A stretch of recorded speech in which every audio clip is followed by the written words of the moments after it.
आलिंगन घडे मोक्ष सायुज्यता जोडे.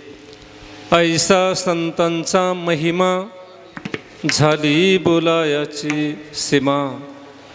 तीर्थे पर्वकाळ अवघी पायापे सकळ. ऐसा संतांचा महिमा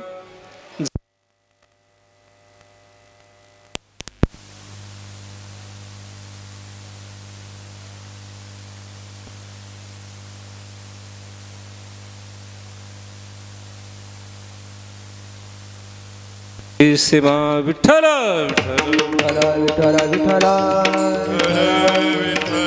विठ्ठल विठ्ठल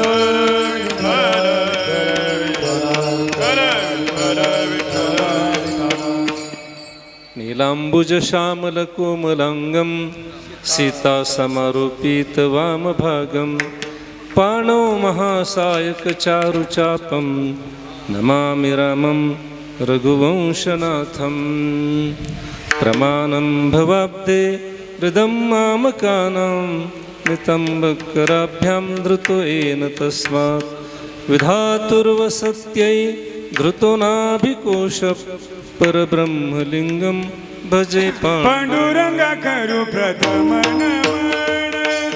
पांडुरंगा करू प्रथम नमन. पांडुरंगा करू पांडुरंगा करू प्रथम नमन. पांडुरंगा करू प्रथम नमन. पांडुरंगा करू प्रथम नमन. पांडुरंगा करू प्रथम नमन. पांडुरंगा करू प्रथम नमन. दुसरे चरणा संताची या. हे दुसरे चरणा संताची या. त्यांच्या कृपा दाणे कलेचा विचारू बाबाजी सद्गुरू दास तुका.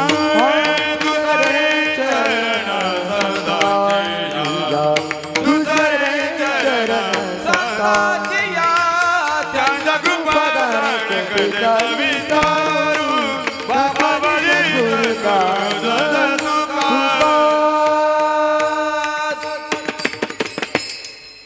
जयांचे किलिया स्मरण होय सकळ विद्यांचे अधिकरण. तेची वंदुचरण श्री गुरूंचे ते नमस्कारोनी. आता विश्वाचा तो गुरु विश्वाचा तो गुरु. विश्वाचा तो गुरु. विश्वाचा तो. हे स्वामी निवृत्ती दातारू. स्वामी निवृत्ती दातारू. स्वामी निवृत्ती दातारू. स्वामी निवृत्ती दातारू. स्वामी निवृत्ती दातारू. स्वामी निवृत्ती दातारू.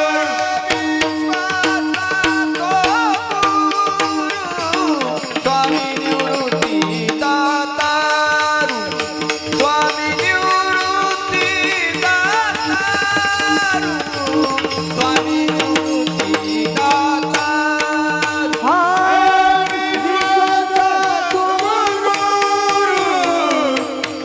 निवृत्ती दातारू. स्वामी निवृत्ती दातारू. स्वामी निवृत्ती दातारू.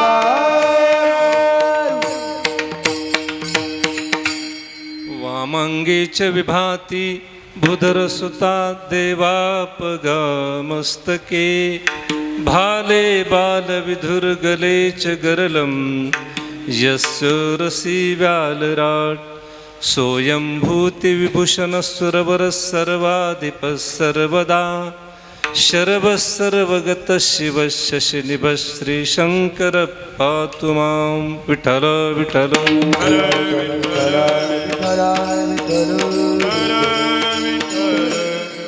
आलिंगन घडे मोक्ष सायुज्यता जोडे. ऐसा संतांचा महिमा झाली बोलायाची सीमा. पुण्य सलिला पावन गोदावरीच्या तीरावरती विश्वगुरु संत श्रेष्ठ निवृत्तीनाथ महाराज यांच्या चरण सानिध्यामध्ये असलेली ही कीर्तन सेवा.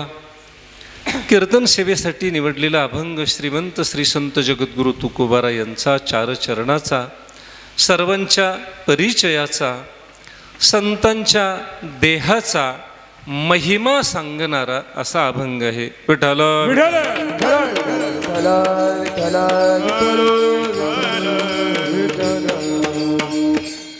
सुरू असलेला कीर्तन महोत्सव आपणा सर्वांना ज्ञात आहे. पुरुषोत्तम मास हा सुरू आहे आणि प्रत्येक पुरुषोत्तम मासातली ही ठरलेली कीर्तन महोत्सवाची सेवा, हा कीर्तन महोत्सव बाबा अगदी नियमानं करणार म्हणजे करणार. आणि बाबांच्या सोबत हरिभक्तीपरायण जाधव साहेब नसले तरच नवल. वारकरी संप्रदायामध्ये जाधव साहेबांचं काम आपण पाहिलं तर जिथे कमी तेथे आम्ही, अशी आहे ज्यांची हमी, म्हणजे जाधव साहेब अगदी भरीव काम आत्तापर्यंत केलं, आजही करत आहेत आणि भविष्यात शेवटच्या श्वासापर्यंत वारकरी संप्रदाय हे ज्यांचं जीवन एक प्रकारचं झालेलं आहे.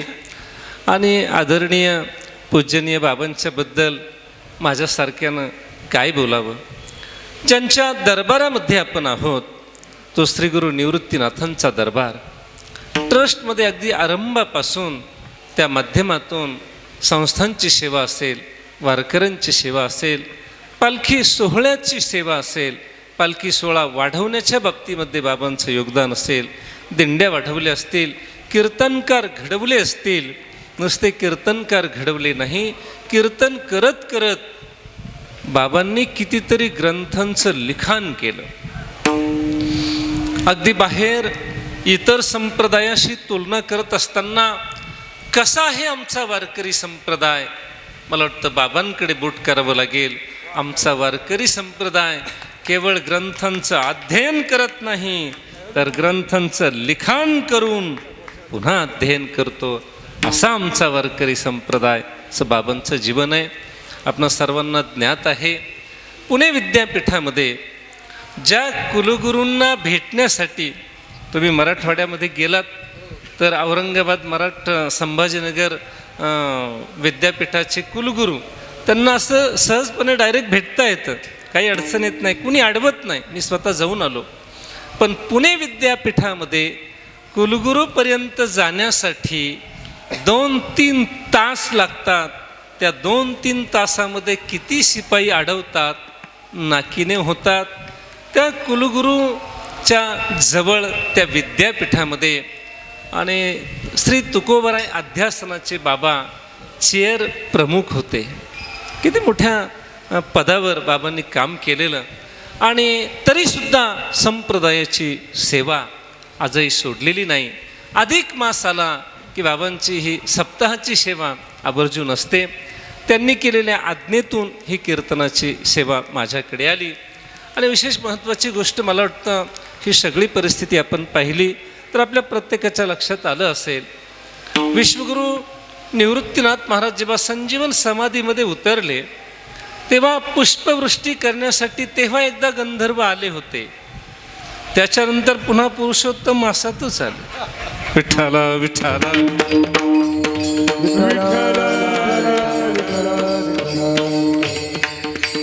काय वर्णन करावं. एक एकाहुनी बळी रे. ऐका सगळे मंडळी. आणि वारी हे ज्यांचं जीवन आहे, असे आमचे नाना असतील, बेरवाडीकर महाराज या ठिकाणी बसले, आमचे चोपदार माऊली असतील, सगळी माणसं खरं तर सगळी उभी असलेली आणि खाली बसलेली सगळी वारकरी माणसं मोठी मोठी आहे. कोणी कीर्तनात मोठा असेल, कोणी मृदंगात मोठा असेल, कोणी अभ्यासात मोठा असेल, कोणी श्रवणात मोठा असेल. मी सुद्धा तसा मोठाच माणूस आहे. उंचीमध्ये मोठा आहे आणि लेट येण्यामध्ये प्रसिद्ध आहे. विठ्ठला विठ्ठल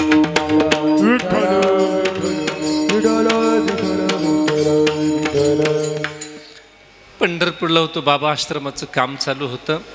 प्रवासानं खूप थकून गेलो आणि नाशिकमध्ये आलं तर शासनाने सगळे रस्ते खोदून ठेवलेले. अगदी 2 किलोमीटरला 20 मिनिट अंतर लागावं अशी रस्त्यांची परिस्थिती आहे. असो, आलिंगन घडे मोक्ष सायुज्यता जोडे, पुरुषोत्तम मास आहे आणि ह्या पुरुषोत्तम मासातली ही अत्यंत महत्त्वाची सेवा आहे. आपण पहा, आजच्या ह्या सगळ्या परिस्थितीचं वर्णन आपण जर पाहिलं तर ज्या युगामध्ये आपण आहोत ते युग अत्यंत महत्त्वाचं, अत्यंत चांगलं असं युग आहे. कलियुग आहे, अत्यंत चांगलं युग आहे.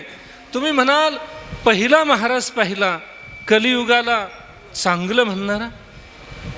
एरवी कलियुग म्हटलं का त्याच्याकडे उपेक्षित नजरेनं पाहिलं जातं. कलियुग असं आहे, कलियुग तसं आहे, कलियुगात काय खरं आहे, कलियुगाचं तरी काय खरं आहे असं आपल्याला ऐकायला मिळतं, असं आपल्याला वाचायला मिळतं.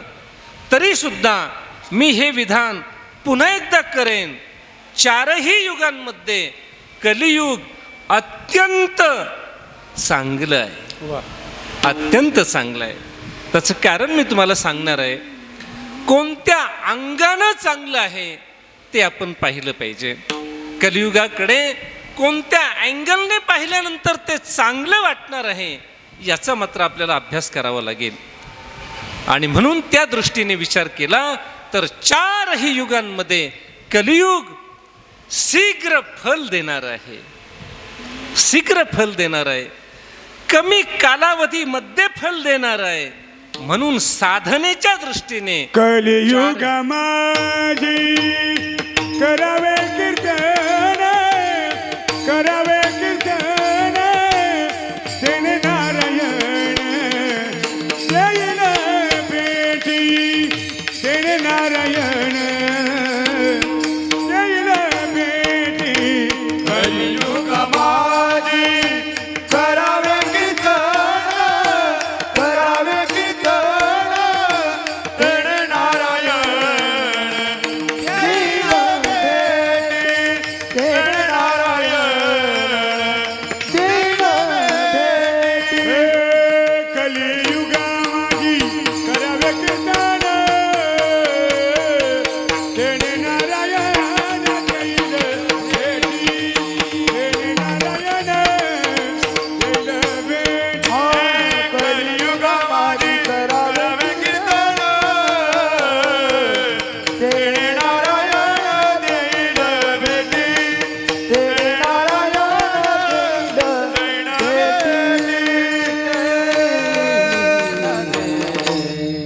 कलियुगामध्ये साधनाच्या दृष्टीने सुलभता केली, हे एक महत्वाचं कारण. अजून दुसरं कारण सांगू तुम्हाला. कृते तु युगपर्यंतम त्रेतायां लक्षपंचकम द्वापारे लक्षमेकं तु दिनैकेन कलौ युगे. विठ्ठल विठ्ठल विठ्ठल. शास्त्र आम्हाला सांगतंय कृते तु युगपर्यंतम त्रेतायां लक्षपंचकम द्वापारे लक्षमेकं तु. आणि कलियुगात मात्र दिनैकेन कलौ युगे.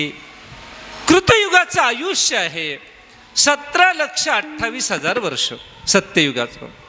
त्या 17,28,000 वर्षामध्ये केलेल्या साधनेचं फल म्हणजे सत्ययुगामध्ये संपूर्ण युगभर केलेली साधना, त्या साधनेचं फल त्रेतायुगामध्ये फक्त 5,00,000 वर्षामध्ये प्राप्त होतं.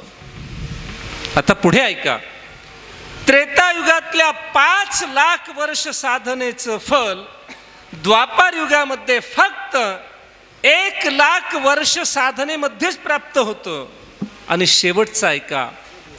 द्वापार युगातल्या 1,00,000 वर्ष साधनेचं फल कलियुगामध्ये फक्त एका दिवसात प्राप्त होतं. म्हणून कलियुग श्रेष्ठ आहे.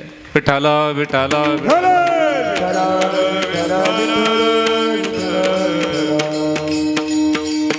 कलियुग महत्वाचा आहे साधनेच्या अंगानं. साधनेच्या दृष्टीने. पुरुषोत्तम मास महत्वाचा आहे. याला अधिक मास का म्हणतात? केलेल्या सर्व गोष्टी अधिक होतात म्हणून महत्वाचा आहे. पण अधिक मासाची एक अडचण आहे. अधिक मासामध्ये केलेला परमार्थ अधिक फल देतो इतर मासांपेक्षा. पण त्याची एक अडचण आहे. अधिक मास खूप चांगला आहे, खूप श्रेष्ठ आहे, चांगला आहे, म्हणून त्या अधिक मासामध्ये नवीन गाडी खरेदी करता येईल का? नाही करता येणार. घराचं बांधकाम म्हणा, भूमिपूजन म्हणा करता येईल का? शुभ मंगल तरी करता येईल का? संसाराचं कोणतंही मंगल कार्य असू दे, या मंगल महिन्यामध्ये करता येत नाही, ही त्याची अडचण आहे. म्हटलं हा महिना मंगल आहे, पवित्र आहे, पावन करणारा आहे, मग ही चांगली कामं का चालत नाही? संसाराची आहे म्हणून. आपण पहा, तांबे हा धातू पावन आहे, पवित्र आहे, मंगल आहे. त्या धातूची उत्पत्ती कशी झाली वगैरे इतिहास मी सांगणार नाही, कीर्तन माझं तिकडेच निघून जाईल. पण तांबा हा धातू पवित्र आहे. तांब्याच्या धातूतून, त्या पात्रातून भगवान शंकराला, देवाला जर जल समर्पित केलं तर समुद्र तीर्थ समर्पित केल्याचं फल आम्हाला प्राप्त होतं. ताम्र पात्रामध्ये देवाला सुखा नैवेद्य, याच्या खाली अंडरलाईन करा, सुखा नैवेद्य, मिठाई असेल, फ्रुट्स असतील, असा नैवेद्य समर्पित करा, देवाला अधिक आनंद होतो. पण त्या ताम्र पात्राची एक अडचण आहे. त्याच्यामध्ये दूध जर ठेवलं आणि ते जर पिलं तर सद्यो गोमांस भक्षणम हा दोष लागतो. म्हणून तांब्याच्या भांड्यामध्ये दूध, ताक, दही, मध ह्या गोष्टी ठेवून जमत नाही, चालत नाही. तूप पवित्र आहे, खांदा असलेल्या गावरान गाईचं तूप असं म्हणायची वेळ आली. तूप पवित्र आहे, ते जर नैवेद्यावर टाकलं तर नैवेद्याला अजून शुद्धता प्राप्त होते, पात्रात घेतलं तर त्या अन्नाला अजून शुद्धता प्राप्त होते. पण ते तूप पवित्र जरी असलं, पण त्या तुपाची दुसरी अडचण अशी आहे, तुम्ही आरंभाला तूप घेतलं, जेवण सुरू केलंय, जेवण सुरू झालंय, पुन्हा तूप घेतलं उष्ट्या पात्रामध्ये, सद्यो गोमांस भक्षणम हा दोष लागतो.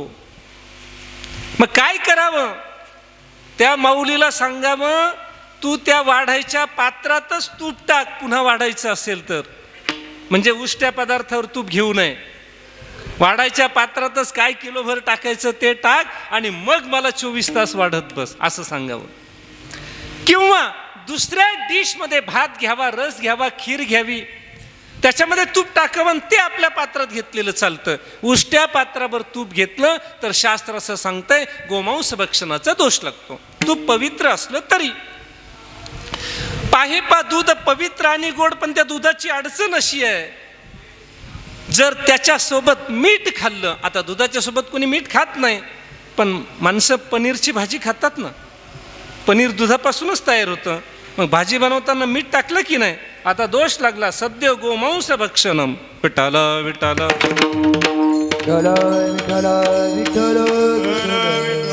हे बगलेतलं नाही, प्रमाण सांगतो तुम्हाला.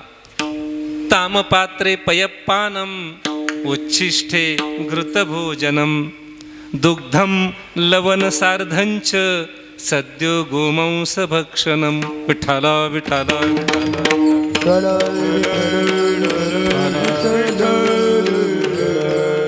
कशासाठी आपण बोलू लागलो?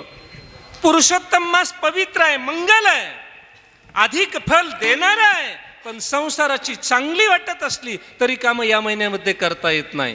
फक्त परमार्थ एक परमार्थ, साधना एक साधना करता येते, आणि त्या साधनेचं फल अधिक देणारा हा पुरुषोत्तम मास चांगला आहे.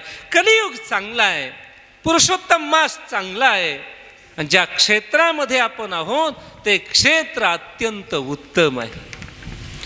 तुम्ही म्हणाल क्षेत्राच्या ठिकाणी केलेला परमार्थ अधिक फल देतो आणि घरी केलेला परमार्थ काय फल देत नाही काय? शास्त्रानं स्थल विचार, स्थान विचार सांगितला. आपण पहा, गोष्टे गृहे चैकगुण प्रोक्तः गोष्ठे शतगुण स्मृतः पुण्यारण्ये तथा तीर्थे सहस्रगुणमुच्यते अयुत पर्वते पुण्यम नद्यम लक्षगुणो जपः. कोटीर देवालये प्राप्ते अनंतम शिवसन्निधौ. हा स्थल विचारशास्त्रानं सांगितला. तुम्ही घरी परमार्थ केलाय का?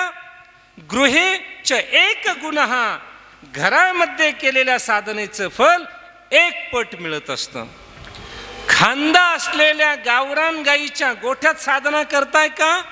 शतगुण स्मृतः, 100 पट फल मिळतं. पुण्यारण्ये तथा तीर्थे, पावन अरण्यामध्ये साधना करताय का? 1000 पट फल मिळतं. अयुत पर्वते पुण्यम, पर्वतावर बसून साधना करताय का? 10,000 पट फल मिळतं. नद्यम लक्ष गुणो जपहा, नदी किनारी साधना करताय का? 1,00,000 पट फल मिळतं. कोटीर देवालये प्राप्ते, भगवान प्रभू रामचंद्राच्या मंदिरात बसून साधना करताय का? करोडो पट पुण्य मिळतं. त्र्यंबक राजाच्या किंवा निवृत्तीनाथांच्या मंदिरात साधना करताय का? अनंतम शिवसन्निधौ, आता त्या फलाचं गणितच करता येत नाही. हा स्थान महिमा शास्त्रानं सांगितला. विठाल विठाल विठ्ठल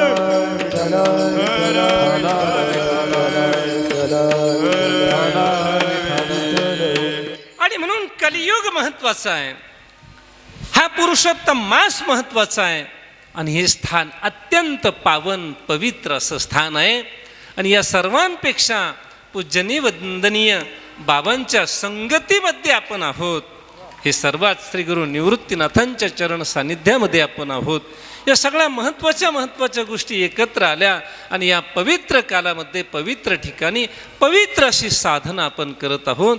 हे सर्वात महत्त्वाचं आहे. विठाला विठ्ठल.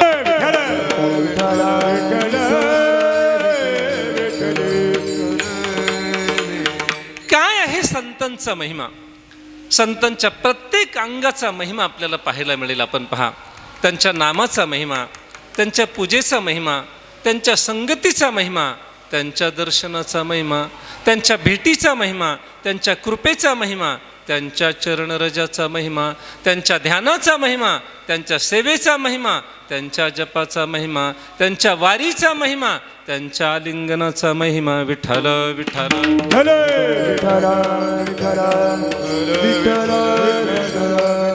त्यांच्या नामाचा महिमा आहे. संतांच्या नामाचं नामस्मरण केलं तर साधक पुण्यवंत होतो. पण पुण्यवंत व्हावे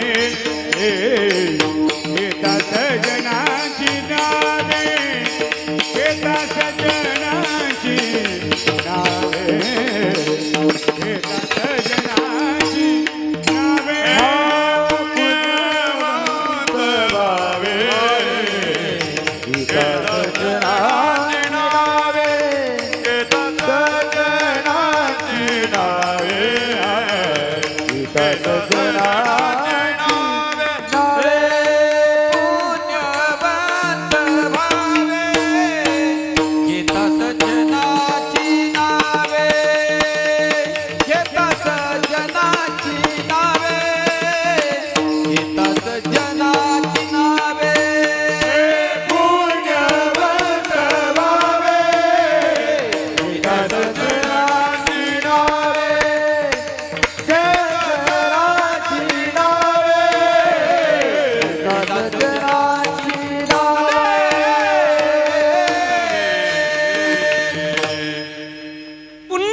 व्हावे घेता सज्जनांची नावे. त्यांच्या नामस्मरणातून साधकाला पुण्याची प्राप्ती होते. आणि दुसऱ्या अंगाने अजून विचार केला तर पापाची निवृत्ती होते. म्हणून 2 पद्धतीने चिंतन आपल्याला करता येईल. पुण्य पादक महिमा आणि पाप निवर्तक महिमा. कारण या सद्य परिस्थितीमध्ये शास्त्रानं सांगितलेली जी काही साधनं आहेत त्यात काही साधनं अशी आहेत की आपल्याला पुण्य देऊ शकतात पण पाप घालवू शकत नाही. पण संतांचं नामस्मरण मात्र असं आहे, पुण्य तर देईलच पण केलेलं पाप घालवत असतं. तुका म्हणे पापे जाती संतांची जपे. केलेलं पाप घालवत असतं आणि त्या पापाची निवृत्ती करून पुण्याची एक प्रकारची प्राप्ती करून देत असतं. असा 2 पद्धतीचा संतांच्या नामाचा महिमा आहे. संतांच्या नामाचा महिमा आहे. त्यांच्या पूजेचा महिमा आहे. आपण पहा, पूजेचं शास्त्र असं आहे की पूजा करत असताना अर्धवट पूजा टाकून उठू नये. अर्धवट पूजा टाकून जर आपण उठलात तर पूजा अर्धवट टाकल्याचा दोष एक प्रकारचा आपल्याला लागत असतो. पण तीच देवाची पूजा करत असताना दरवाजामध्ये संत आले असतील तर त्या संतांना जर तिष्ठत ठेवून पूजाच करत राहिला तर संतांना तिष्ठत ठेवल्याचा दोष लागतो. बरं, संतांच्या पूजेसाठी उठावं तर पूजा अर्धवट राहते. पण आमचे संत आम्हाला सांगतात, जर दरवाजात संत उभे असतील तर आता देवाची पूजा अर्धवट टाकल्याचा दोष देव लागेल. सारावे परते संत पूजावे आरते संत पूजावे आरते संत पूजावे आरते देव सारावे परते संत पूजावे आरते संत पूजावे आरते संत पूजावे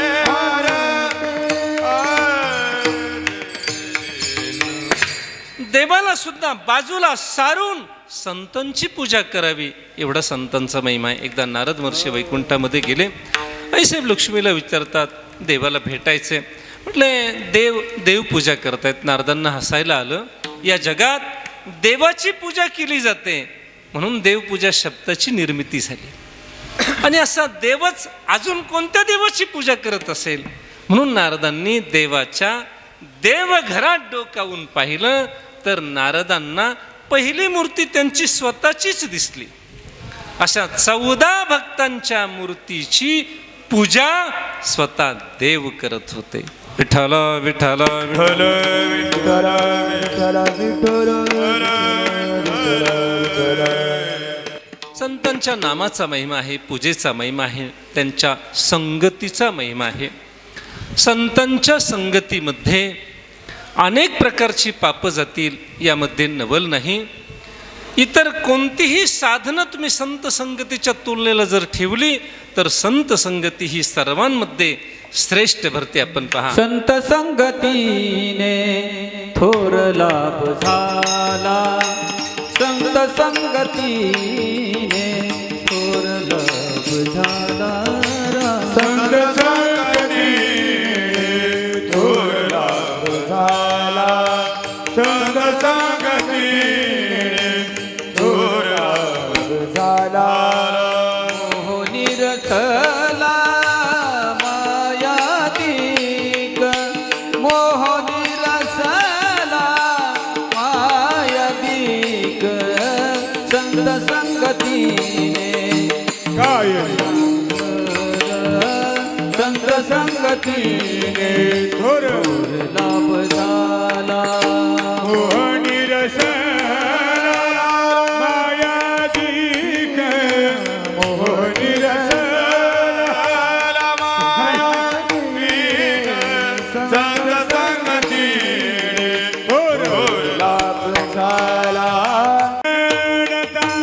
संतांची संगती तिने होय शांती महतापा तिने होय शांती महतापा अर्धक्षण घडता संतांची संगती तिने होय शांती महतापा तिने होय शांती महतापा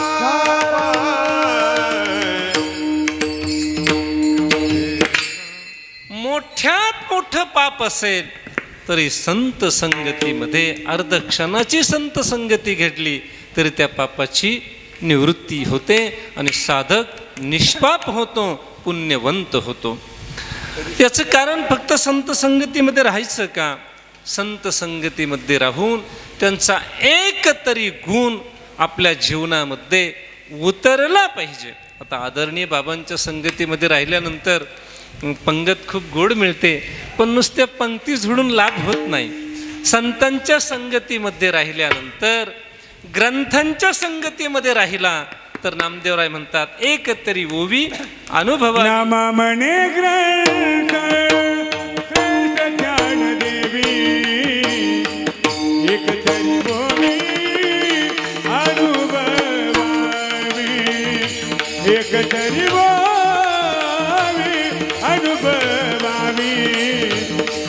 एक तरी ओवी अनुभवावे नाम म्हणे ग्रंथ प्रकटान देवे एक तरी ओवी अनुभवावी एक तरी ओवी अनुभवावी एक तरी ओवी अनुभवावी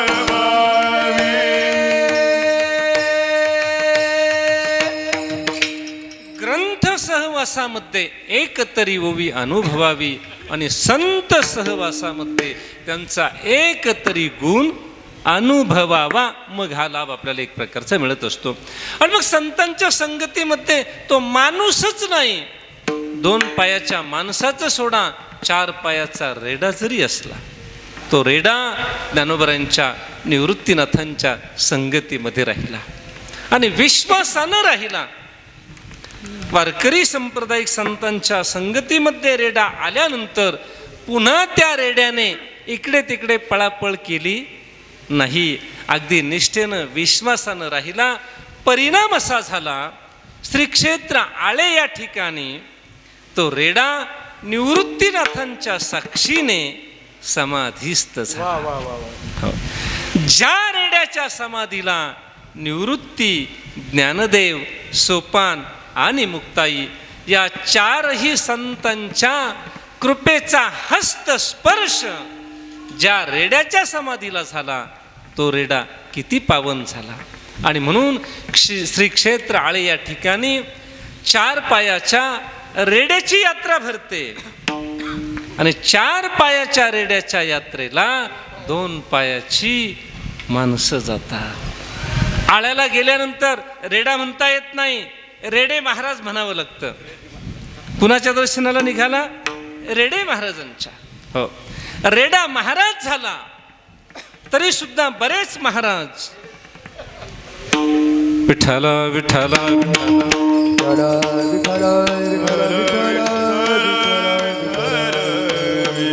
मला पुढचं काही बोलायचं नाही, पण रेडा महाराज झाला एवढं नक्की आहे. वारकरी संप्रदायाची ही महती आहे. आता इतर संप्रदायामध्ये महाराज रेडे होत असतील, मला त्याच्यावर बोलायचं नाही, पण वारकरी संप्रदायाची महती आहे. वारकरी संप्रदायिक संतांची ताकद ही आहे, वारकरी संप्रदायाची विचारधारा ही आहे का रेडा सुद्धा महाराज होऊ शकतो. ही संतांची संगती आहे. विठाला विठाला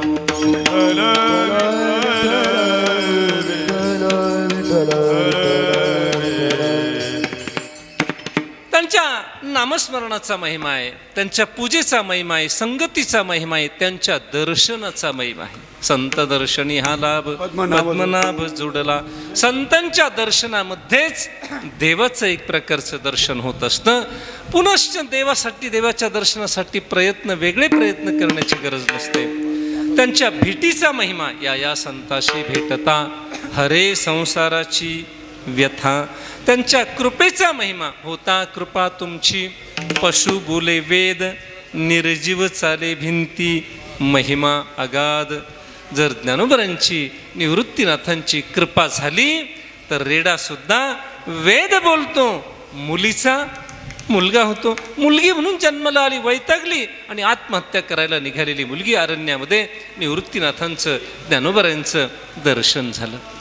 मुलाचे कपडे घातलेली मुलगी, आता आत्महत्या आपल्याला करायचं ठरलेलंच आहे, पण एकदा संतांचं दर्शन घ्यावं आणि आत्महत्या करावी.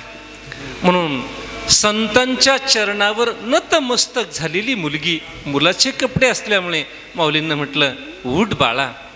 ती मुलगी उभी राहिली, म्हटले, महाराज मी बाळा नाही, मी बाळी आहे. महाराज म्हटले, चुकलं माझं, मुलाचे कपडे असल्यामुळे तुला बाळा म्हटलं, पण आता तू बाळा मुलगाच झालास. महाराज काय चेष्टा करता, हो मी मुलगी आहे, तू आता मुलगा झाला. असं करता करता मुलीचा मुलगाच झाला. जिही निमिष मात्रे स्त्रियेचा तो केला पुरुष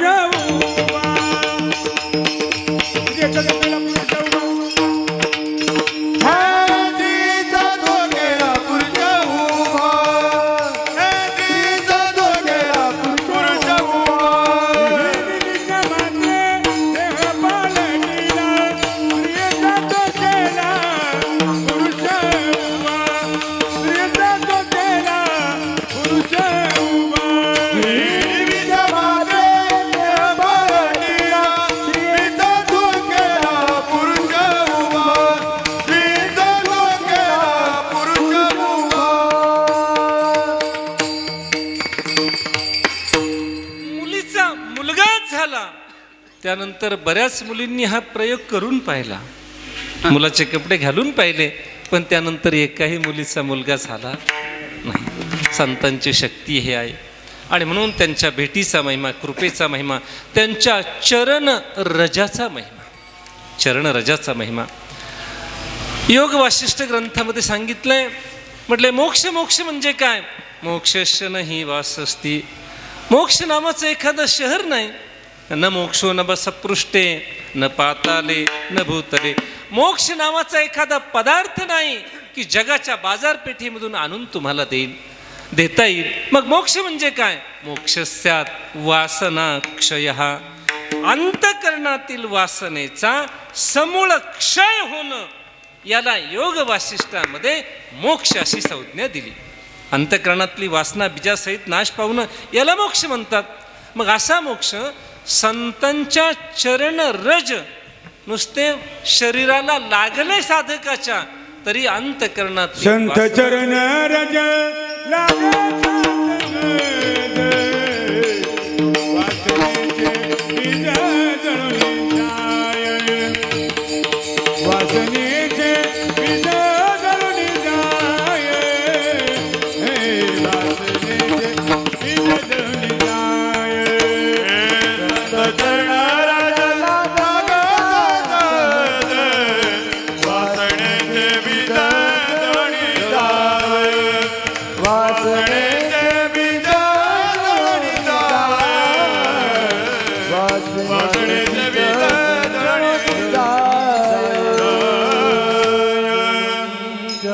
संत चरण रज लागता हेतू करून नाही, सहज. संतांचं शरीर, संतांचा देह, त्यांचं दर्शन, त्यांची सेवा दूर आहे. चालता चालता सहज अनावधानात तरी त्यांच्या चरणाचे रजकण आपल्या शरीराला लागले, तरी अंतकरण हे वासना रहित होतं आणि तो मोक्षाचा अधिकारी होतो, मोक्षाचा अधिकारी होतो. आणि म्हणून संत चरण रज. एकदा भगवान शंकर परमात्मा पार्वती आई साहेब विमानामध्ये बसले आणि पृथ्वी पर्यटन करत असताना एकदम भगवान शंकराच्या काय मनात आलं, विमान असं खाली उतरवलं. घनदाट अरण्य आहे, त्या अरण्यामध्ये विमान उतरलं. पार्वतीने खिडकीमधून पाहिलं तर अरण्य आहे, दाट झाडी आहे आणि या ठिकाणी विमान उतरलंय. हॉटेल नाही, ढाबा नाही, या दाट झाडीमध्ये विमान उतरले म्हटले. आणि भगवान शंकर परमात्मा खाली उतरले. तेव्हा पार्वतीने विचार केला की ह्या जंगलामध्ये कशासाठी हे विमान उतरलं असेल. आता पार्वती देवी ह्या विधानसभेच्या सदस्य जर असत्या तर मला वाटतं नक्कीच म्हटल्या असत्या काय डोंगर काय झाडी, नाही का? पण त्या काही विधानसभेच्या सदस्य नव्हत्या. त्यांनी विचार केला ह्या जंगलामध्ये हे विमान उतरलं कशासाठी. भगवान शंकर परमात्मा विमानातून बाहेर आले आणि त्या जमिनीवर गडबड गडबड गडबड लोळले यथेच्छपणे. पुन्हा विमानात बसले, विमान निघालं, पुन्हा प्रवास सुरू झाला. पार्वती आईसाहेब म्हणाल्या, प्रभू मला तुमची ही लीला काही कळलीच नाही. ह्या दाट झाडीमध्ये विमान उतरलं काय, तुम्ही विमानातून खाली उतरला काय, गडबड गडबड लोळला काय, पुन्हा विमानामध्ये बसला काय, पुन्हा प्रवास सुरू झाला काय, हे मला काही कळलं नाही. भगवान शंकर काय बोलले ऐका.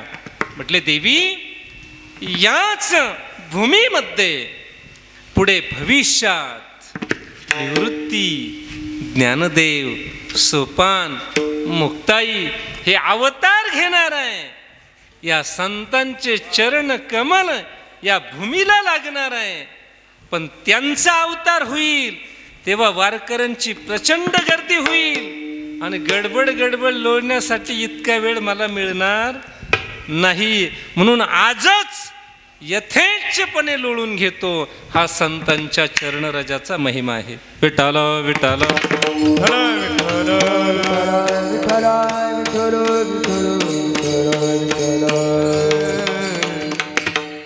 त्यांच्या भेटीचा महिमा, त्यांच्या कृपेचा महिमा, त्यांच्या चरण रजाचा महिमा, त्यांच्या ध्यानाचा महिमा. तो का म्हणे संत ध्याता परब्रह्मची आले हाता, त्यांच्या सेवेचा महिमा.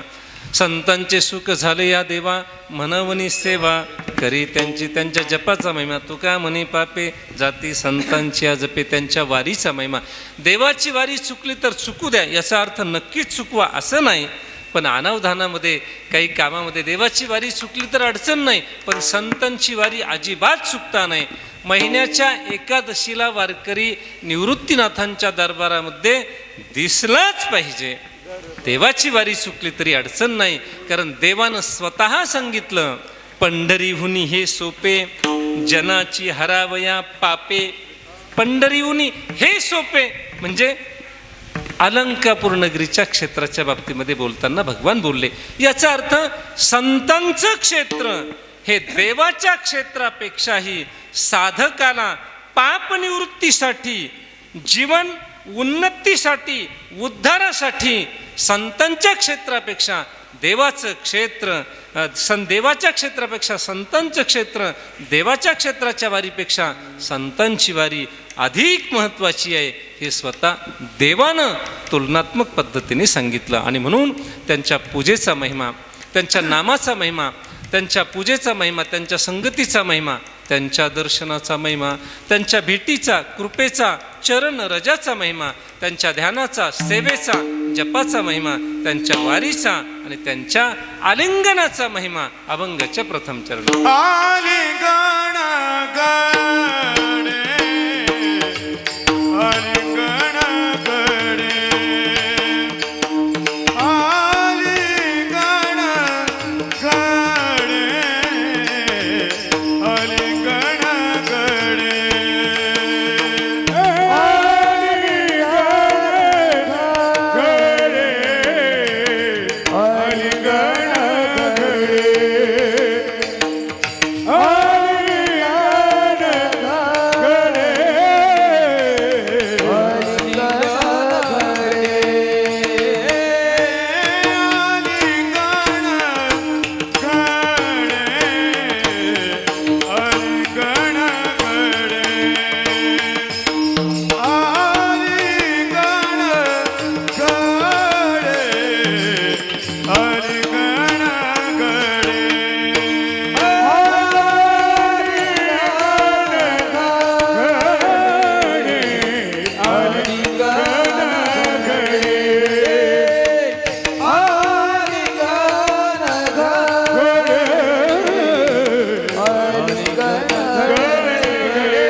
आलिंगन घेणे. फायदा काय होईल? मोक्ष सायुज्यता, जोडे सायुज्य मोक्षाची एक प्रकारची प्राप्ती होते. मोक्षाचा विचार सांगत असताना 12 दर्शनकार आहेत, त्यामध्ये चार्वाक एक आहे. आणि चार्वाकांनी मोक्षाची अत्यंत सुटसुटीत आणि सोपी व्याख्या जर कोणी सांगितली असेल तर ती चार्वाकांनी सांगितली. चार्वाक म्हणाले, अहो मोक्ष मोक्ष म्हणजे काय? देव देव म्हणजे काय? आपला देहच देव आहे. देहखंडानामात्मा, देहच देव आहे म्हटले. मग त्या देहरूपी देवाची भक्ती कशी करायची?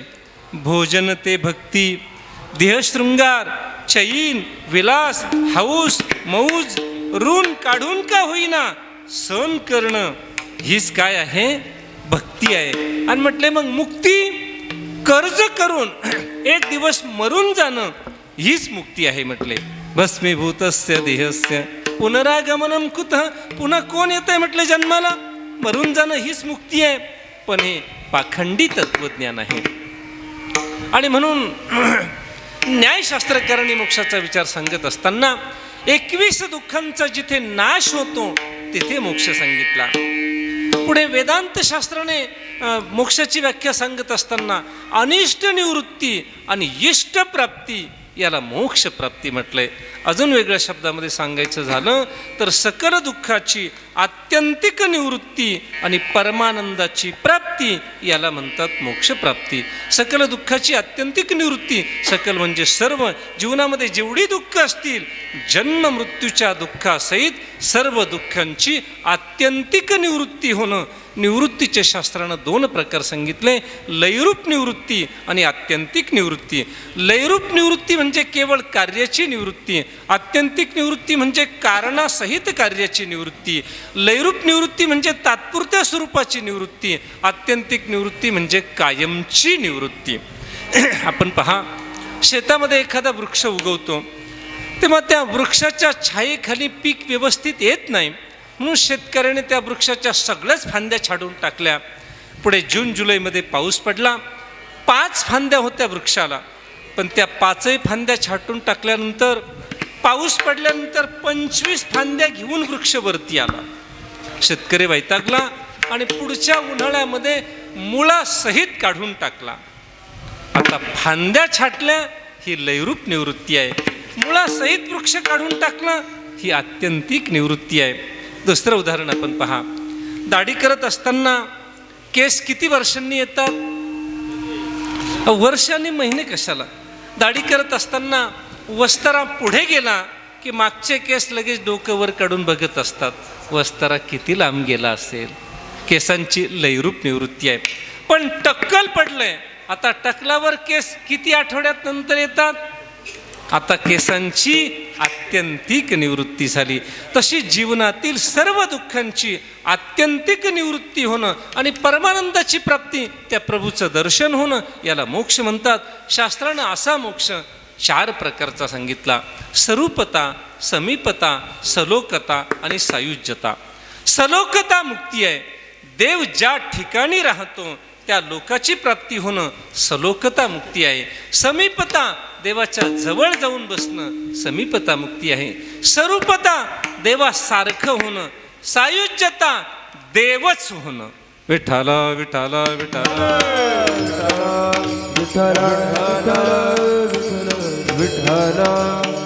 गीतेच्या 2ऱ्या अध्यायामध्ये आपण पहा, एषा ब्राह्मी स्थिती पार्थ नैनाम प्राप्य विमुह्यती स्थित्वा स्यामंत कालेपी ब्रह्म निर्वाण मृच्छती. माऊलींच्या भाषेत यया ब्रह्मत्वाशी पार्था सायुज्याईसी व्यवस्था.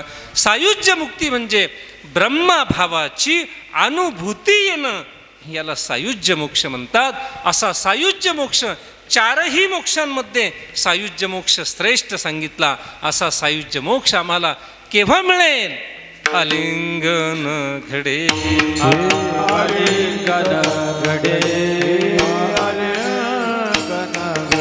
मोक्ष सायुज्यता जोडे, मोक्ष सायुज्यता जोडे, मोक्ष सायुज्यता जोडे, मोक्ष सायुज्यता जोडे, सायुज्यता जोडे, मोक्ष सायुज्यता जोडे.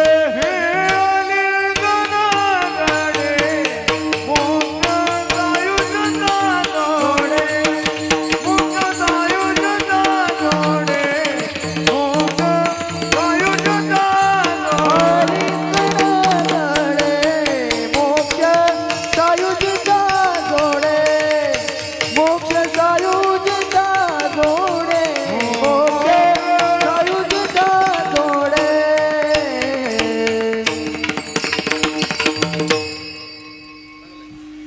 आलिंगन घडे मोक्ष सायुज्यता जोडे. तसं आलिंगन हे एक क्रिया आहे, एक कर्म आहे. आणि कर्माने मोक्ष कोणत्याच शास्त्राने सांगितलेला नाही. कर्माने 5 क्रिया घडतात, 5 प्रकारची फलं मिळतात. कर्माने उत्पत्ती होते, कर्माने प्राप्ती होते, कर्माने संस्कार घडल्या जातात, कर्माने नाशसुद्धा होतो. या 5 प्रकारच्या फलाच्या यादीमध्ये मोक्षाचं नाव नसताना सुद्धा तुकोबराय असं कसं बोलले? आलिंगन घडे मोक्ष सायुज्यता जोडे. कर्माने मोक्ष घडत नाही कधी. वेदांत शास्त्रानं आम्हाला असं सांगितलंय, ऋते ज्ञानन्न मुक्ती ही, ज्ञाने विना मोक्ष नाही हा सिद्धांत वेद बोले हात उभारोणी. वेदानं हात वरती करून सांगितलंय, ब्रह्मज्ञानाच्या प्राप्तीशिवाय मोक्ष मिळू शकत नाही. ज्ञानोबराय सुद्धा ज्ञानेश्वरीत बोलले ना, ते ज्ञान जयाच्या हाती तोची समर्थू मुक्ती. ब्रह्मज्ञान ज्याला प्राप्त झालंय ना, त्यालाच मुक्ती, त्यालाच मोक्ष. ब्रह्मज्ञाना विना नश्यात इति शास्त्रेषु डिंडिमहा. दौंडी पिटून शास्त्रानं सांगितलंय, ब्रह्मज्ञानाच्या प्राप्तीशिवाय मोक्ष मिळणार नाही. एवढी प्रमाणं असताना तुकोबराय दुसऱ्या बाजूला असं कसं बोलतात? आलिंगन घडे मोक्ष सायुज्यता जोडे. आलिंगनाने मोक्ष कसा सिद्ध होतो? वेदानं सांगितलं, ब्रह्मज्ञानाच्या प्राप्तीशिवाय मोक्ष मिळू शकत नाही. मग समीकरण असं आहे, मोक्ष हा ब्रह्मज्ञानानेच मिळतो. मग जर मोक्ष ब्रह्मज्ञानानेच मिळतो, तर आलिंगन घडे मोक्ष सायुज्यात जोडे याची संगती कशी लावायची? संतांच्या आलिंगनाने ब्रह्मज्ञानाची प्राप्ती होते आणि ब्रह्मज्ञानाच्या प्राप्तीने मोक्ष सिद्ध होतो. आपण पहा, ते ज्ञान पैगा बरवे जरी मनी आथी आणावे तरी संताया भजावे सर्वस्वेसी. ज्ञानोबराय बोलले ना, ते तर सेवा हा दारवंटा.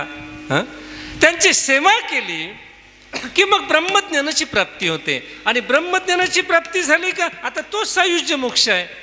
आणि म्हणून ज्ञानाशिवाय मोक्ष नाही हा वेदांत सिद्धांत आहे. ज्ञानाशिवाय मोक्ष नाही हा वेदांताचा सिद्धांत आहे.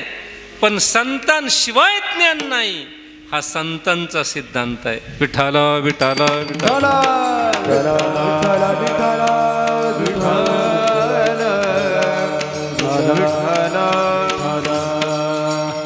आलिंगन घडे मोक्ष सायुज्यता जोडे. संतांच्या आलिंगनामध्ये, त्यांच्या सेवेमध्ये मोक्षाची प्राप्ती होते, सायुज्य मोक्षाची प्राप्ती होते. असा मोक्षाचा आणि संतांचा संबंध काय? तुकोबाराय म्हटले, संबंध सांगू का?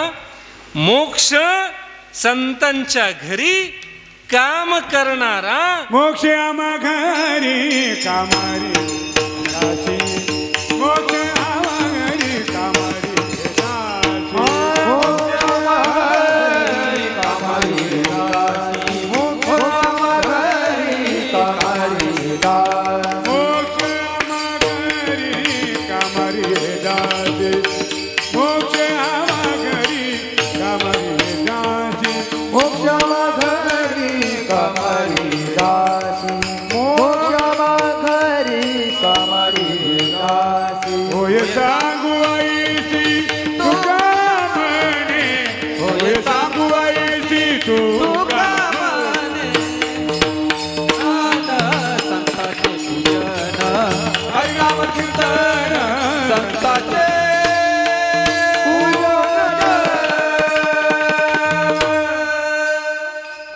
मोक्ष आम्हा घरी कामारी ये दासी. आमच्या घरी काम करणारा सेवक दास मोक्ष आहे. आणि मग सेवकाचं काम काय असतं? सेवके करावे सांगितले काम. जा अमुक अमुक महाराजांच्या घरी, ते कीर्तन पण करतात, वारी पण करतात, त्यांच्या घरी जा, मोक्ष निघाला त्यांच्या घरी. जिथे पाठवलं तिथे मोक्षानं जावं, कारण संतांचा तो दास आहे, सेवक आहे. आणि म्हणून आलिंगन घडे मोक्ष सायुज्यता जोडे. विठोबा रखुमाई जय विठोबा रखुमाई.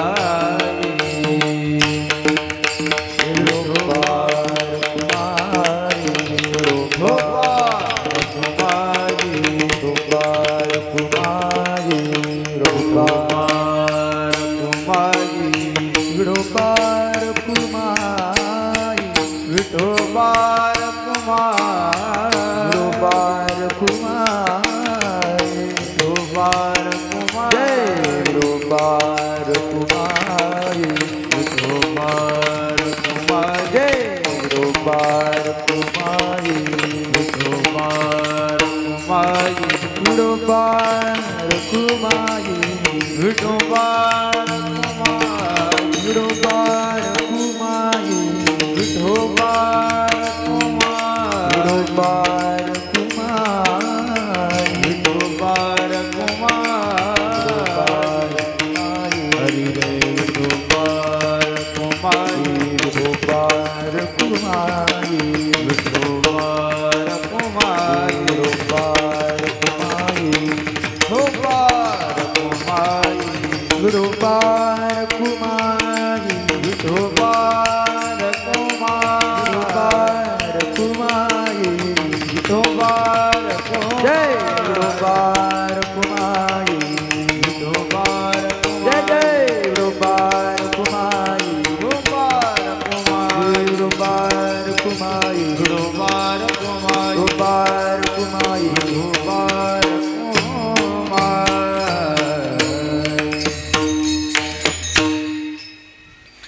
आलिंगन घडे मोक्ष सायुज्यता जोडे. आलिंगनाचे प्रकार आहे. कापट्य प्रयुक्त आलिंगन, मोहप्रयुक्त आलिंगन, कामप्रयुक्त आलिंगन, कृपाप्रयुक्त आलिंगन आणि प्रेमप्रयुक्त आलिंगन. पाहुण्या रावळ्यांनी एकमेकाला दिलेलं आलिंगन हे मोह असतं. छत्रपती शिवाजी महाराजांना अफजल खानाने दिलेलं आलिंगन हे कापट्य प्रयुक्त आलिंगन होतं. पण संतांनी साधकाला दिलेलं आलिंगन हे कृपा प्रयुक्त आलिंगन असतं. आपण पहा, एकट्या भीमानं प्रतिज्ञा करून 100ही कौरवांना संपवलं आणि पांडवांचा विजय झाला. मग राजा धृतराष्ट्र आणि गांधारी पांडवांच्या पदरी राहू लागले. पण धृतराष्ट्राच्या मनातला क्रोध काही शांत झालेला नव्हता. पण अंतःकरणामध्ये कपटी असलेली माणसं तोंडामध्ये खूप गोड असतात.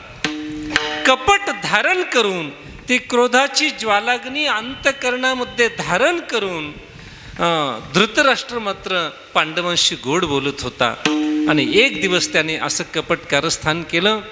धर्मराजाला सांगितलं, माझा भीम बरेच दिवस झाले म्हटले मला भेटलाच नाही, मला खूप आठवण येते भीमाला, मला भेटायचे.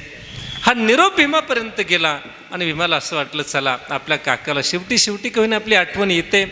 म्हणून भीम धृतराष्ट्राला भेटण्यासाठी निघाला. वाटेत श्रीकृष्ण भेटले. भीमा, तुझा काका जर एवढ्या प्रेमाचा असता तर तुमच्या वारस हक्काची जमीन जागा सत्ता तुम्हाला युद्ध करायला कशाला लावलं असतं. असं जाऊ नको म्हटले. तुझ्या काकाचं तुझ्यावर किती प्रेम आहे बघ म्हटले. जाताना एक लोखंडी पुतळा घेऊन जा, तुझ्या आंधळ्या काकाच्या डोळ्यासमोर ठेव म्हटले. आणि पुतळ्याच्या आडून फक्त एवढंच बोलायचं, काका आलो बरं का मी तुम्हाला भेटायला, आणि बाजूला होऊन जा. आणि पुढे काय झालं हे कीर्तन झाल्यावर मला येऊन सांग म्हटले. भीमानं तो लोखंडी पुतळा उचललास, धृतराष्ट्राच्या समोर ठेवला. काका आलो बरं का मी तुम्हाला भेटायला, आणि भीम बाजूला झाला. आंधळे धृतराष्ट्र खुर्चीतून उठले. भीमा, अरे बाळा किती दिवस झाले बोलणं नाही, बसणं नाही, पत्र तर नाहीच म्हटले, फोन नाही, साधा एखादा मिस कॉल सुद्धा नाही म्हटले. भीमा किती दिवस झाले रे, आठवण येत नाही काकाची तुला. आणि बोलता बोलता धृतराष्ट्राने तो लोखंडी पुतळा असा करकचून आवळला. पाहता पाहता त्या लोखंडी पुतळ्याचं पीठ झालं, पीठ. आणि मग भीम विचार करू लागला, आता मी चुकून या आंधळ्याच्या आलिंगनात सापडलो असतो तर जिथे लोखंडी पुतळ्याचं पीठ झालं तिथे माझं नक्की थालीपीठ झालं असतं. विठाला विठाला विठ्ठल विठ्ठल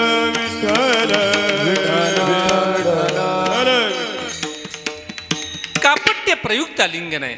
पण संतांनी साधकाला दिलेलं आलिंगन कृपा प्रयुक्त आलिंगन असल्यामुळे आलिंगन घडे मोक्ष सायुज्यता जोडे. आपण पहा, आपल्याला काय प्रक्रिया घडते त्यासाठी भारतातून महाभारतात जावं लागेल. कारण महाभारतामध्ये भगवान श्रीकृष्ण परमात्म्याने अर्जुनाला आलिंगन दिलं होतं. अर्जुनाला आलिंगन दिल्यानंतर काय घडलं, त्यासाठी महाभारतातून पुन्हा भारतातल्या ज्ञानेश्वरीमध्ये यावं लागेल.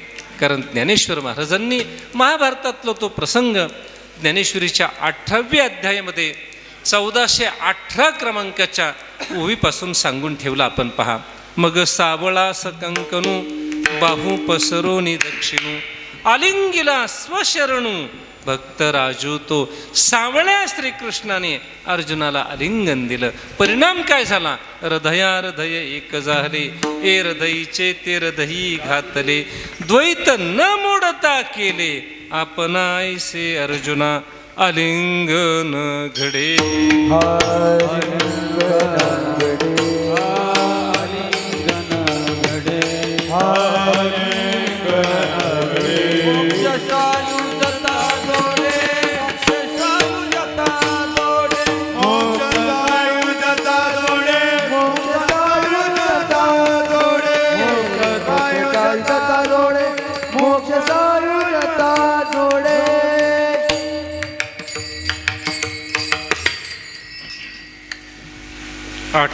पावणे 9 वाजले.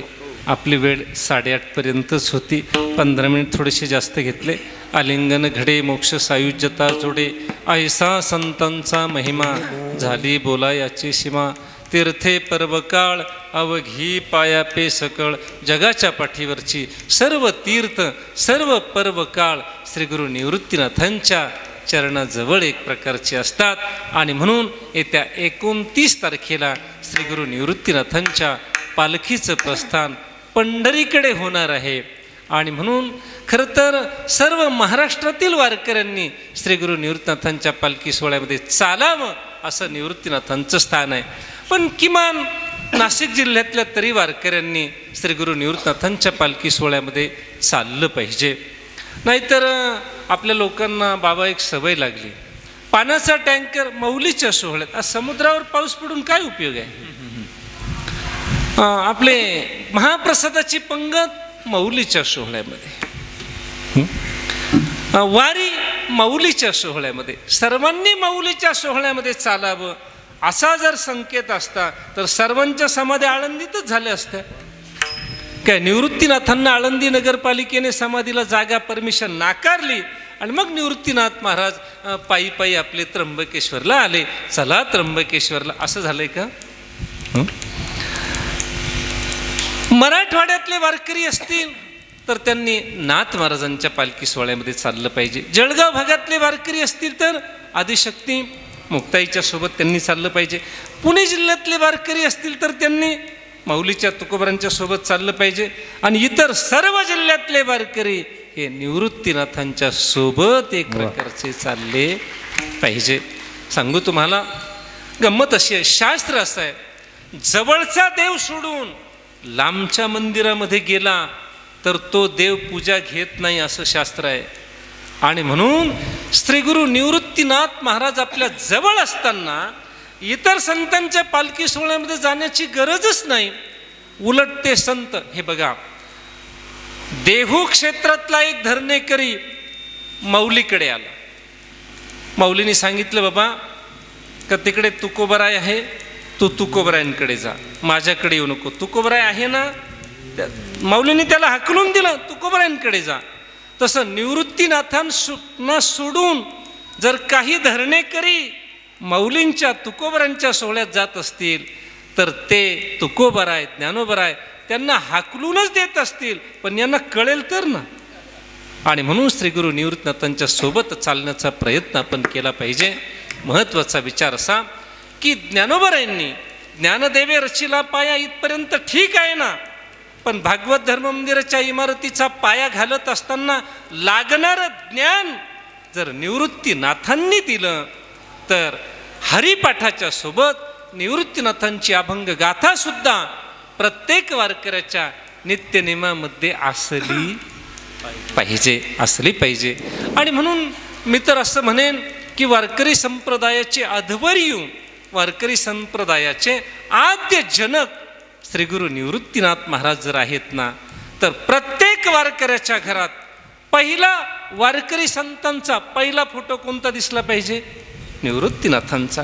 सप्ताहाच्या हँडबिल पत्रिकेमध्ये, संत मालिकेमध्ये पहिला फोटो कुणाचा दिसला पाहिजे? निवृत्तीनाथांचा. पहिला नैवेद्य घरामध्ये निवृत्तीनाथांना, नाही का? पहिली आरती निवृत्तीनाथांची, पहिली वारी निवृत्तीनाथांची. पालखी सोहळ्यामध्ये आपण चालण्याचा प्रयत्न करा. येत्या 29 जूनला पालखी सोहळ्याचं प्रस्थान आहे. सर्वांना नम्रतेची विनंती आहे. आदरणीय बाबांच्या समोर खरं तर हे सांगण्याची आवश्यकता नाही. बाबा पालखी सोहळ्याचे जनक आहे. हो, असं म्हणतात पालखी सोहळ्याच्या गाडीला किती नट बोल्ट आहे. बाबा झोपेत उठून सांगतील इतकी पालखी सोहळ्याची सेवा बाबांची झालेली आहे. आणि आजही बाबा पालखी सोहळ्यामध्ये चालतात. आजही निवृत्तीनाथांच्या, आजही महाराज लोकांना एकत्र करून दिंड्या वाढल्या पाहिजे, पालखी सोहळा वाढला पाहिजे. आजही बाबांची खूप मोठी तळमळ आहे. आणि म्हणून अशा श्री गुरु निवृत्तीनाथांच्या चरणाजवळ तीर्थे पर्वकाळ अवघी पायापे सकळ तुका म्हणे देवा, त्यांची केली पावे सेवा. श्री गुरु निवृत्तीनाथांची सेवा केली, स्वतंत्र देवाची सेवा करण्याची गरज नाही. संतांच्या सेवेमध्येच देवाची एक प्रकारची सेवा घडत असते. देवाची सेवा केली, फक्त देवाची सेवा घडते. देवाच्या सेवेत संतांची सेवा घडत नाही, पण संतांच्या सेवेत देवाची सेवा घडते. आपण पहा, 500 रुपयाच्या नोटेमध्ये 100च्या 5 नोटा असतात, पण 100 रुपयाच्या नोटेमध्ये 500च्या किती नोटा असतात?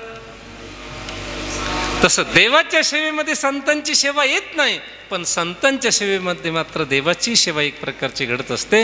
म्हणून तुका म्हणे देवा, त्यांची केली पावे सेवा. ऐसा संतांचा महिमा, झाली बोला याची सीमा. ज्ञानेश्वर माऊली ज्ञानराज माऊली तुकाराम, माऊली ज्ञानराज माऊली तुकाराम. निवृत्ती राया, निवृत्ती राया, सोपान मुक्ताबाई ज्ञान सकया. निवृत्ती राया, निवृत्ती राया, सोपान मुक्ताबाई ज्ञान सकया. हो सोपान मुक्ताबाई ज्ञान सकया, सोपान मुक्ताबाई ज्ञान सकया. हो सोपान मुक्ताबाई ज्ञान सकया, सोपान मुक्ताबाई ज्ञान सकया. हो सोपान मुक्ताबाई ज्ञान सकया, सोपान मुक्ताबाई ज्ञान सकया. निवृत्ती राया, निवृत्ती राया, सोपान मुक्ताबाई ज्ञान सकया. निवृत्ती राया, निवृत्ती राया, सोपान मुक्ताबाई ज्ञान सकया.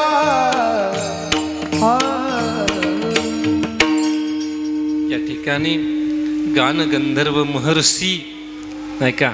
इकडे एका बाजूला ताल महर्षी, ही सगळी महर्षी मंडळी आहे. तुकारामजी आरोटे महाराज आहेत, आमचे रोहिदास महाराज, मोहन महाराज, आमचे तुपे महाराज, सगळी गुरुकुलातली विद्यार्थी मंडळी या ठिकाणी आहे. आमचे किरण महाराज आहे, नाना आहे, माधव महाराज आहे. सगळी मोठी मोठी मंडळी आहे. झालेली सेवा श्री गुरु निवृत्तीनाथांच्या चरणाजवळ आदरणीय बाबांच्या साक्षीने समर्पित करून सेवेला पूर्णविराम. तुकाराम तुकाराम तुकाराम तुकाराम तुकाराम तुकाराम तुकाराम तुकाराम तुकाराम तुकाराम तुकाराम तुकाराम तुकाराम तुकाराम